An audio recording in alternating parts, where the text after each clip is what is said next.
is up, 8:05. This is Bill Locey once again right here in Camarillo on purpose for the Ventura County Star, where life is horrible.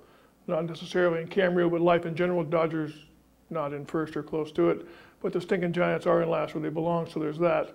But anytime Mark Hendrickson and Brett Tomko are still in the team and pitching, well, that's not a good thing. I went to the Dodger game last week, the only one they won on their recent homestand. I felt like I was sitting in the middle of a lynch mob. All the homies were hating Barry Bonds with real religious fervor. The Dodger owner Frank McCourt, the carpetbagger who wanted to buy the Red Sox instead, asked the fans to respect the game and Barry Bonds for his accomplishments. Yeah, right. The fans were not about to cheer for Bonds had he hit the home run, especially after everyone was wasted. And the Barry sucks cheer was probably a sign of the Dodger fans' true feelings. Let Bonds hit his home run at home where he has fans evidently. He has none on the road, especially at Dodger Stadium. Back in the day, Drysdale would have knocked Bonds down or hit him every time. Okay, it's Thursday, August 9th. The Dodgers are in Cincinnati playing a 9 a.m. morning game. So why are you watching this webcast? Only slackers like me are able to stay home and watch the game. Speaking of that place in Ohio with too many consonants, anybody watch John from Cincinnati on HBO? It's David Milch's new show. All I can say is, wow, it's weird. And also it ends this Sunday. It's even stranger than Carnival, another weird HBO show.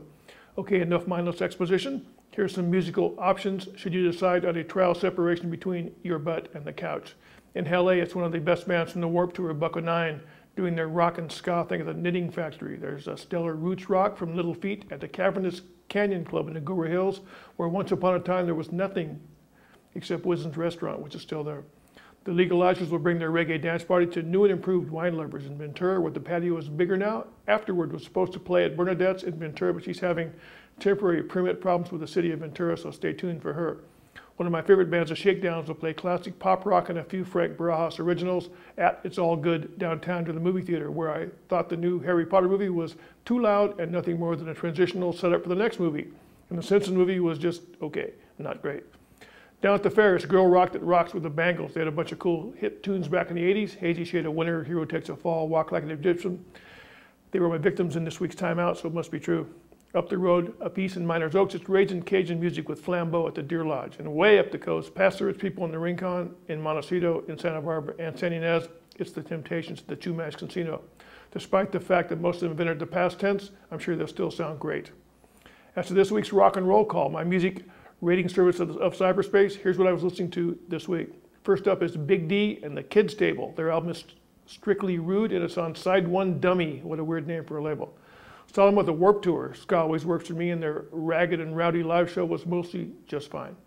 The reason I chose this band was for their name. As a lifelong Dodger fan, my favorite all-time Dodger was sidearm Hall of Famer pitcher Don Drysdale, Big D. He made a bad career move a few years ago and OD'd on coke, but I don't think Bonds would have tied that record off Drysdale. It's hard to hit when you're laying on your back. Remember the kids' table when you were with the Granny's house on Thanksgiving for dinner? There's always a little card table away from the adults, and they always gave you those drumsticks, the never any white meat. Remember that? Man, I haven't eaten a drumstick since, and I can't even stand a drum solo at a concert. Anyway, this Big D starts off with a cool ska tune, Steady Riot, which is pretty much what happened at the Warped Tour. The second tune, Noise Complaint, is the soundtrack for 90% of all high school parties. 2 songs and the cops show up. Hate when that happens. Love the frantic horn section, however. Your feet will love this Big D. As to the Dodgers, love is optional, but recommended.